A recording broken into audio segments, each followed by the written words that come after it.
Hay dos formas de grabar en ZBrush, la forma sincera y la forma en la que quedamos bien, o sea que vamos a ver directamente esa segunda opción.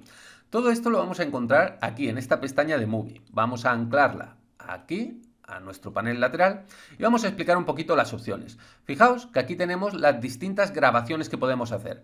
Entonces, algunas de ellas simplemente va a ser un turntable, otra va a estar grabando todo vuestro trabajo, pero nosotros vamos a usar aquí Forward History.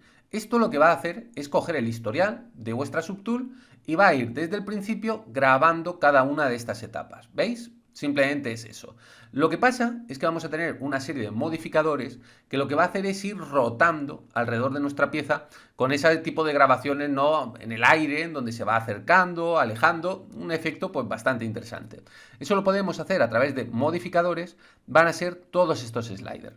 Cuanto más lo llevéis a cero, va a ser más automático, es decir, va a ir girando sin prestar atención a dónde hayáis estado trabajando. Sin embargo, si lo lleváis a 100, va a ser siempre enfocado allí donde hayáis aplicado cada movimiento en cada etapa de vuestro historial. Entonces yo normalmente os recomendaría pues llevarlo a un 80, a mí es el efecto que más me gusta, le da un poquito de, digamos, de facilidad, de que es medio libre, pero siempre alrededor de donde está ocurriendo la magia, ¿no? De donde estamos ahí machacando el turrón. Entonces, también vamos a tener aquí H-frames, digamos que esos son los frames entre cada uno de esos pasos del historial. 4 puede estar bien, vamos a bajarlo un poquito a 2, simplemente pues para que sea más rápida esa grabación. Y después, por último, fijaos que podemos grabar dock o window. Window lo que va a hacer es grabar toda vuestra interfaz, dock va a grabar solo el canvas. Le vamos a dar además para que esa grabación sea grande, es decir, tenga toda la calidad posible, y simplemente le damos aquí, a Forward History. Entonces, como veis, va a empezar a reunir datos, se va preparando y de repente salta a esa primera parte del historial. Y entonces sigue avanzando. ¿Veis cómo va haciendo esa rotación?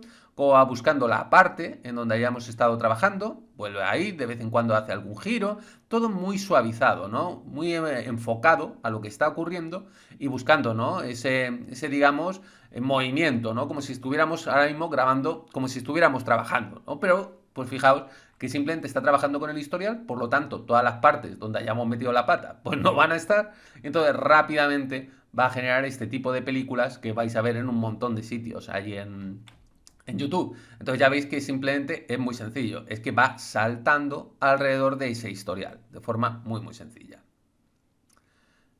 Entonces, en el momento en que ya lo tenemos ahí, en el estado final, simplemente vamos a ir aquí a exportar. Fijaos que tenemos la opción de borrar, porque ahora mismo esto es un archivo interno, digamos que es una película dentro de ZBrush, pero nosotros podemos darle a exportar, podéis incluso darle con el máximo de calidad.